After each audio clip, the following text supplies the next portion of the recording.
Hey guys, welcome to The Tea with Nicque.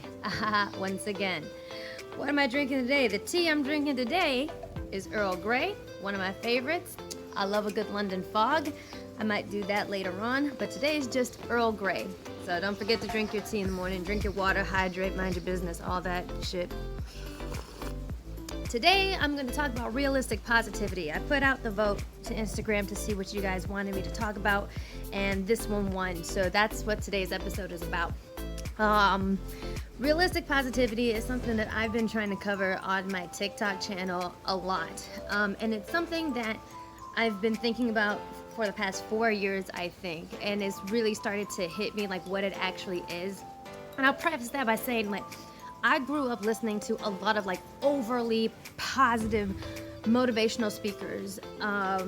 My dad especially exposed me to a lot of that sort of speak, and in like a very, very extreme positivity stuff, which like it doesn't really sound inherently bad, but if you dig deep, sometimes they can be harmful, and I didn't realize that until later on in life. So some of the things I would hear,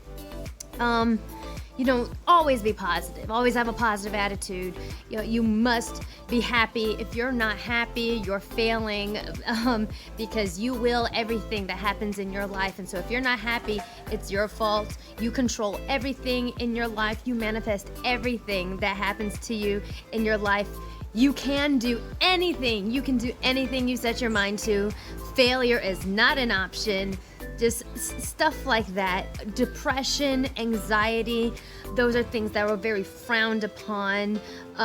Definitely also a cultural thing. Growing up black, in a lot of households of color, I think, have this idea that any mental health weakness is bad, and it's your fault, basically. And so because of all this, like, I grew up as a very high achieving child, and I did accomplish a lot of things. I really, really did, because of that, like, really can-do attitude, and because, like, I really wanted to be the very, very best, the best there ever was, Pokemon. But I also grew up afraid of failure, and it crippled me so much. And it allowed me, and it kept me in a lot of bad situations that I should have gotten out of, but because I grew up with this mentality that you should never quit anything, I stayed in things that I really, really should have gotten out of. My fear of failure, like, it was crippling. I was a person that, like, if I didn't get a 100% on a test, if I got an A-, if I got a 90, I'd freak the fuck out, okay? I would think, like, oh my God, there's something wrong with me. Like, what the fuck did I do? Even though A is, like, really, really good. I credit, some of my upbringing for that. And I know my mom, sometimes she would say, well, as long as you did the best that you could, if 90 is the best that you could do for that test, then you don't need to feel bad about yourself. But that didn't really translate for the rest of my life, for sure. And I don't think that, this idea of realistic positivity really hit me until I got diagnosed with PTSD. Not just PTSD, but generalized anxiety disorder, major depressive disorder, and panic disorder. After I went through a whole bunch of stuff in the Air Force, and just a lot of cumulative experiences through my life. I say realistic positivity because it's like, it means going through life with a sense of realism about what you can control and what you can't, and also being able to acknowledge all of your emotions, good and bad, and process them. Because I realized that, you can destroy yourself by being negative all the time, by having a pity party and all that, and I think we all know that. But I also discovered that you can also damage yourself by being overly positive as well, and by pushing down negative emotions, which is something I feel like I grew up doing my entire life until I got diagnosed with PTSD from things that happened to me that I had no control over, which went contrary to my entire life belief that I control everything that happens to me. And it's like, no, Actually, no, somebody abused me. Like, somebody took advantage of me and they abused me for a year and a half. And looking back, and even, and that's part of PTSD, thinking that you could have done something different. But looking back, I realized as I talked through it, there's nothing that I could have done to stop that from happening. And all of the hurt and depression and the fear that I felt was very real. And it just taught me that, the brain is actually, extremely complex. It's not as simple as, just telling your brain to be happy. It's not as simple as just, telling your brain to get over it. Like in a survival setting, yeah, that's definitely necessary, but in day-to-day life, it is not that fucking simple. Like, your brain creates algorithms and shortcuts because it's trying to protect you, you know what I mean? And so it's its own little computer up here, and there's like different parts of the brain. Like, there's like, as I understand it, I'm not a doctor, but as I understand it, like the front part of the brain is the part that's like aware of everything that's happening, and that's your decision-making center and everything. But then there's like the back of the brain that operates on impulse, that just is the subconscious, and it remembers like fucked up things that happen to you, and when it sees something similar to that, it triggers a fear response to protect you, to get away. Like, that part of the brain completely operates by itself without you even like trying to make it do that. So it's not fair. It's not fair to make yourself feel bad for feeling sad or depressed or afraid. Like, those are valid emotions. And a lot of my experience, like with the abuse and everything, is that, you can do everything right. You can do everything right in your life. And you can control most of the things that you do, but you know what? Like, you are only one fucking person in a multiverse of people, of planets, of things that could go wrong. Like, you cannot control everything. You can manifest a lot of great things in your life. I truly believe that. I truly believe that you can manifest wonderful things in your life. However, there is so much that you cannot control. Just like if someone chooses to mistreat you, if someone chooses to put you in a dangerous situation, you cannot control that. You can't control the actions of someone else. You can't control the weather, okay? You can't control natural disasters. There are so many things that you cannot control. Life is unpredictable. I think one of my favorite motivational books or self-help books, and I think it's my 100% favorite, is The Subtle Art of Not Giving a Fuck by Mark Manson. And I recommend it to absolutely everybody, because I think that's the book that really kind of gave me the idea of realistic positivity and what it means. And one of the big tenets of that book that Mark wrote is that, like, you only have a limited amount of fucks to give. You really do. You only have so much energy to give. And when you're young, like, you give a fuck about everything, right? But as you get older, like, you realize, like, you run out of fucks to give, and you have to ration them out. You can't get, you can't get frustrated about every single little thing. Sometimes you just gotta choose to, like, let some things go and be frustrated about it. And I believe he also talks about, acknowledging, that, life is not positive and happy all the fucking time. And if you expect that, like, that's where, what's that saying, that disappointment is born from expectation.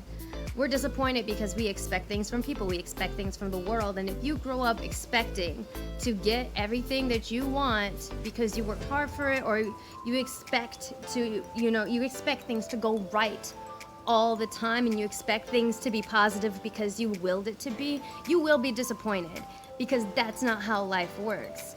That book really helped me to get the perspective of learning to just deal with things as they come, positive and negative, and to process those emotions as they come. If they're negative, to process those and work through them. If they're positive emotions, to enjoy them. But life is like this. It's not all up here. That's not realistic. and just some things about, just some tenets of my realistic positivity that I try to follow and I, talk about a lot. It's like one thing, you got to give 100% every single fucking day. Actually, no, that's impossible. You cannot give 100% every fucking day. Especially, and I learned this especially because I have a disorder, and where other people wake up with like 100% energy, I will wake up maybe with 50 or 60 of the energy that I used to have, because that's just what PTSD does to you. And you don't necessarily have to have PTSD to even have those days. Like, everybody has really bad days, and we deal with a whole bunch of different things and a whole bunch of different stressors, and so you're not going to be at 100% all the time, and that's fine. You push through the day anyway, and you do what you can. And you don't feel bad about it, okay? Because you made it. If somebody hurts you or something bad happens, shake it off. Don't think about it for more than 5 minutes. And just ignore it. I remember my dad said that my grandfather had a saying that he said, like, if it's 5 minutes old, I forget about it, which sounds really cool, which sounds nice, and I tried to follow that for a long time, but the problem is, when you follow that, you end up suppressing a lot of emotions, and when you suppress your negative emotions, I'm sure that we all know, and I definitely know, when you let that build up, it will explode in a way that you will not expect, and it will not be pretty, and you might end up hurting somebody else. So instead of shaking it off, I say acknowledge what you're feeling in the moment. Acknowledge what you're feeling and work through it. Cry it out. Scream it out if you can. Talk to somebody. Talk to your therapist. Confide in somebody. Acknowledge what you're feeling. Journal it out. And just know that it is okay to feel that, because your brain is wired to feel all sorts of things, good and bad. And so work through it. Never quit. There's a lot of fucking things you should quit. You should quit things that are bad and unhealthy for you. And I'm not just talking about quitting smoking and drinking and eating junk food or whatever. I'm talking about, like, quitting abusive relationships, just unsavory relationships where, people just suck out of you and don't give anything back. Quit things, quit that college major that your parents forced you to get because they have expectations of you and you don't particularly want your life to go down that road, but they want it and they have expectations of you, so you decide to go with their expectations, but you're really miserable and it sucks. That's maybe something you should quit. Like, things that waste your time. Fucking quit. There's a lot of things that you should quit. And I think that's a really dangerous blanket statement to say, like, don't quit. I think that we all have the capabilities to analyze every single decision that we have to make, everything that we're involved in our lives, and decide, like, is this good for me? Is this healthy for me? Is this making me better? Is this making me happy? Is it making me money? Is it advancing my life in any way? If it's not, then it might be time to quit, whatever that is. You control your emotions. Maybe some people might get mad at me for this one, but I argue that you really can't. You really can't control your emotions. You can somewhat control how you present them. You can somewhat control how you manifest them, but you cannot control how you feel. Like, someone can hurt your feelings and you can act like you're fine all you want, because I know I do. You can act like you're fine all you want, but you can't control, like, what that split-second reaction did to your brain, like what the back of your brain felt when something happened. Like, if you feel fear or you feel sadness when somebody says something really mean to you or says something hurtful to you, you can't control that. You can't control that emotion. You really, really can't. And it's important to know that, those emotions are valid. Now there may be, like, some underlying reasons, like maybe you get offended by things that aren't necessarily inherently hurtful, And maybe that's something you have to examine, but in order to examine that, you have to acknowledge that you feel it. And so, like, no, you can't. I don't think you can control your emotions. You cannot, but you can control how you process them. You can control how you observe them. You can control how you journal them, and you can control what you do with them from there on out. But controlling your emotions, please don't feel that burden. Like, you have to control how you feel. You really, really can't. All you can do is process how you feel and then turn it into something actionable. That's all you can do. Always be on the grind. This is something really big for me because, like I said, I've always been a very high achieving person, an overachiever, a high achieving child. You know, I was in the Air Force, like, you know, just always on the go and just always living a very fast paced life. And they always say, like, always, you know, you've got to be working all the time, and you have to be always trying to get better, always trying to get better. I'm like, no, you have to rest. You have to rest. Like, one thing that goes with that is, you know, sleep when you're dead. Yeah, I've tried not sleeping before, by the way. I've stayed up for like 36 hours before, but that was for like a school project. And you know what? I was really ready to kill people. Like, living on monsters and fucking Cliff Bars alone. That shit sucked, okay? That's not realistic. You really want to waste your entire life grinding towards some invisible goal, or you know, a goal nonetheless, but just spend all that time just working and just not enjoying any of the process at all, and like not enjoying any of the people in your life, like not enjoying any of your friends, never like taking a minute to sit down and like Netflix and chill, or like go to brunch. You don't want to experience any of that. And like, if you don't, then I guess that's cool or whatever, but honestly, I don't think it's fucking sustainable. I really don't think it is. Another one is like, you know, never be satisfied. Again, sounds really motivational and cool, but I mean, is that okay though? Like, obviously I have goals. I want to be famous. I'm an actor. I really want to be well known. I'm a recording artist. You know, I have goals. But at the same time, I'm learning to be content also with what I do have. And you can do both at the same time. You can be ambitious and you can go for your goals and you can work hard and you can also be content and you can also relax and enjoy your life. That is possible. You don't have to pick one. Because that's how you burn yourself out. That's how you become highly anxious, like me, later on in life. And now I gotta relearn all of this bullshit all over again. And another one, failure is not an option.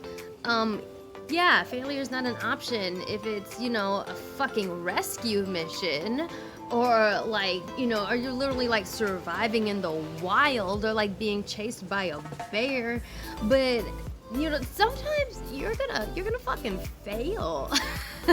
Like, sometimes you are gonna fuck up, okay? Like, that's a given, even when you try your hardest. And the most important thing is that you try your hardest at everything that you do, but, you know, and do your best, but sometimes, like, yeah, you are going to fail, and don't feel like you are a piece of shit just because you failed. Like, you're gonna fail a lot of times. I think a lot of successful people will tell you how many no's they've gotten, how many failures, and you know, the old story. I don't even know if it's true that like Thomas Edison tried and failed 2,000 times before he finally settled on the final design for the incandescent light bulb. Like, that's, you know, that's a thing. You know, you're going to fail a lot, okay?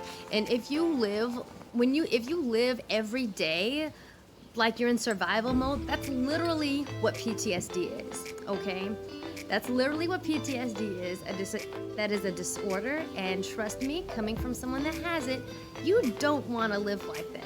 You definitely don't want your brain to be wired to be like that every day, like mine is. So if you don't have PTSD and you have the choice to not live every day like it is you're like fucking Bear Grylls out in the wild, then by all means, please do not live every day like you are fighting for your life. That is, unless you are in a precarious situation that requires it. With that caveat, I understand. Trust me, I have been in that situation. That's a video for another time. But yeah, not every day is fucking survival training. You have to live. You have to be healthy. You have to enjoy life. But you also have to acknowledge that life goes like this. One of my good friends told me once, when we were talking, just about some of the things that have happened over my life over the last few years, and I was just, I just kept on saying, like, I feel like every time I'm at, this really great place in my life, like something terrible happens, and then I'm all the way down in the ditch again, and I'm just always trying to get back to where I was before. And my friend said, Nicque, you need to stop chasing highs. Almost like a drug. He's like, you need to stop chasing highs, because it's like taking drugs. You chase that high, you get that high, you feel that euphoria, but then eventually you come down and you come back to reality. And he said, if you keep on chasing highs like that, you're always going to be disappointed, and you are never going to be stable and healthy. And that really resonated with me. And I think about that a lot, which is why, like I said, I talk a lot about realistic positivity, not chasing those highs, knowing that, it's okay to have negative emotions, to be sad, to be angry, because your brain is trying to tell you something. Those are messages. It's okay to feel all those things. Those are mechanisms that have been built into us as humans. Whether you believe in evolution, whether you believe in God like I do, whatever you believe, like, that has been built into us. And it is not fair to deny yourself the ability to feel those things and to listen to them. And because the more that you listen to them and the more that you become familiar with them, the better person you can become. The more stable a person you can become, the more empathetic you can become, because you have allowed yourself to experience the entire range of human emotions. And so that's my take on it. I'll probably do many, many more videos on this and just breaking some of these things down. But I really wanted to share kind of my journey with, realizing what realistic positivity is and why I talk about it so much and why I think it is so important. And I will never stop preaching it. It's a big passion of mine. And so with that, I leave you with, please don't act like every day is survival training. If today is a bad day, it's okay. People might say that there is no such thing as bad days if you don't decide to. Like, sometimes you have bad days. People in your life die. Things don't go your way. People mistreat you.